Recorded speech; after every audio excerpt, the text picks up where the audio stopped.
Казачка пра прадпрымальніка Пятра, пра казу і пра каляды.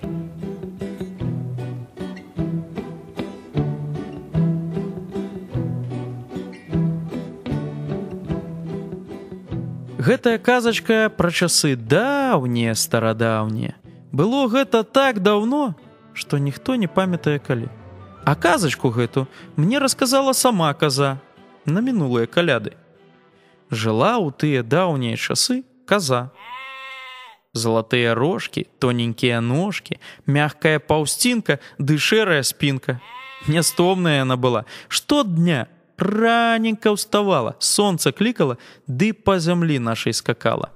Ого-го, козажі, ого-го, сірай, не ході, козаже, в чистеє поле, чистому поле. А там, дзе каза ходзіць, жыццё родзіць. Дзе каза нагой, там бульба капой, дзе каза рогам, там жыта стогам. Да чаго каза дакранецца, тое абуджаецца. З рана і да позняй ночы скакала нашая козачка, жыццё памнажаючы. Ужо і Соніка стоміцца, ды кажа: «Козачка моя, козачка, пойдзем спаць, стамілася я». А каза Соніку адказ: «Так, пойдзем, адно заскочу ў садок, каб яблачкі ўрадзілі». «Ну?» – пытаецца Соніка. «Цяпер усё?» Так, толькі на рэчку загляну, каб рыбкам што есці было». Таму доўгія ў тыя часы былі дні і каротенькія ночкі. Толькі ляжаш спаць, а ўжо ранак. Ад таго цёпла на нашай зямлі было. Увесь час толькі лета, а зямля радзіла нават параўнаць няма з чым. Ого-го, сірай, не ході, козаже, в чистеє поле, чистому полі жита.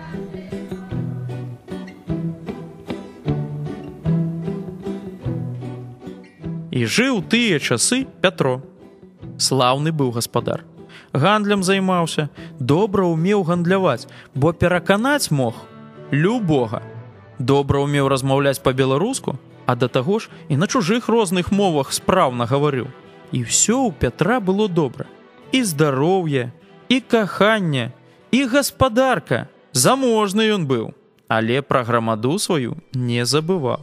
Траціну ўсіх заробкаў на тое, каб ладзіць дарогі, масты ці на іншыя агульныя патрэбы аддаваў і на нямоглых, якія самі зарабіць не маглі. Ведаў ён, што талент у гаворцы яму дадзены, каб людзей радаваць, карысць ім прыносіць, а не каб грошы хаваць ці сябе перад усімі выстаўляць. За гэта не толькі багацця меў гандляр Пятро, але і павагу кожнага. Але была адна бяда ў Пятра.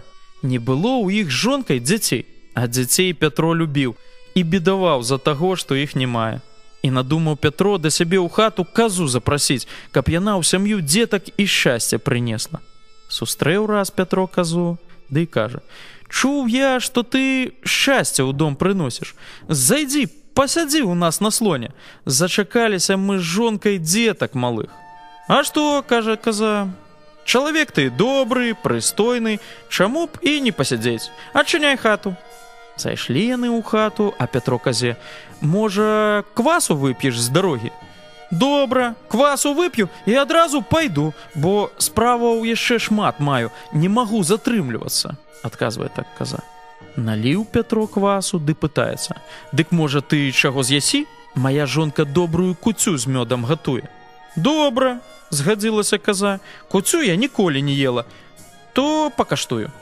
Паставілі куцю перад казой, а Пятро байкі ёй баіць. Пра жыццё, пра свет. А каза заслухалася, ды і забыла, што трэба ісці. Зусім загаварыў яе Пятро. Сядзіць каза, Пятра слухае, ды куцю есць. А як толькі даядае, жонка новай куці лыжку падкладае. Так і засталася каза ў Пятра ў хаце. Сонца бачыць, няма казы, ды і пайшло да сябе да хат. Не стала каму сонца падганяць, таму дні сталі каротенькімі, а ночкі доўгімі-доўгімі. З-за таго, што каза не хадзіла, не скакала па лясах і агародах, трава пачала жоўкнуць, лісце ападаць, і прыйшла на зямлю восень, а за ёй і зіма. Холадна стала, і замест дажджу пачаў падаць снег. Дзіўна ўсё гэта было людзям бачыць, бо ніколі яшчэ на зямлі не было зімы. Раней толькі лета і было. Пачалі людзі збірацца ды раду радзіць, што ім рабіць далей і як ім казу шукаць, каб яна лета вярнула. Апрануліся яны ў кажухі, каб быць падобнымі на казу. Зрабілі зорку нашу беларускую васьміканцовую заместа сонца і пайшлі па хатах шукаць, дзе каза спынілася. Каб развесяліць, калі яна стамілася, альбо дапамагчы, калі не можа сама ўстаць. З хаты ў хату ходзяць, каляду ўводзяць, казу шукаюць, у людзей пытаюць. Да кожнага, як зойдуць, людзі дзякуюць, што яны казу шукаюць, падарункі розныя даюць. І прыйшлі калядоўшчыкі да Пятра.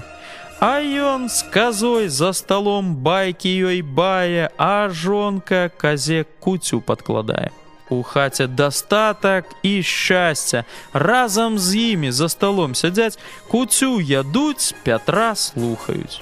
Зайшлі людзі, толькі пачалі казаць, а Пятро ім: «Добры дзень вам, госцікі! А што вы так прыйшлі? Ці, можа, казу нашу павесяліць? Бачыце, каза стамілася, можа, развесяліце яе як? Давайце песню ў славу казе, разам заспяваем. Го-го-го, каза, го-го-го, шэра!» Панеслася па хаце. Бачыць Пятро, спадабалася песня казе. Зараз будзе выходзіць з хаты. Тады Пятро кажа: «Дзякуй вам, людзі, што прыйшлі да мяне ў хату. Каза ў мяне ў гасцях, таму дастатку і шчасця многа маю. То я ім з вамі падзялюся. Даставайце свой мех». І аддаў Пятро людзям траціну шчасця і дабра. Абрадаваліся калядоўшчыкі і пайшлі па хатах. А каза кажа: «Не пашкадаваў ты шчасця для людзей. Добры ты, гаспадар, то я яшчэ ў цябе пасяджу». І яшчэ каза засталася, пакуль дзеткі малыя не з'явіліся. А як нарадзіліся ў Пятра з жонкай дзеткі? 2 дочкі і 2 малюпахі-сыночкі. Развіталася каза з Пятром і пайшла іншым людзям шчасце і дабрабыт несці. Каб каза прыходзіла, ставяць людзі на каляды куцю, бо вельмі каза куцю з мёдам любіць. А як завітае каза да каго ў госці, ды ўбачыць, што не дзеліцца сваім шчасцем гаспадар з людзьмі, пакрыўдаваць і адысці можа. Таму і стараюцца ўсе як могуць дагадзіць казе і калядоўшчыкам, каб шчасце ў іх хаце затрымалася.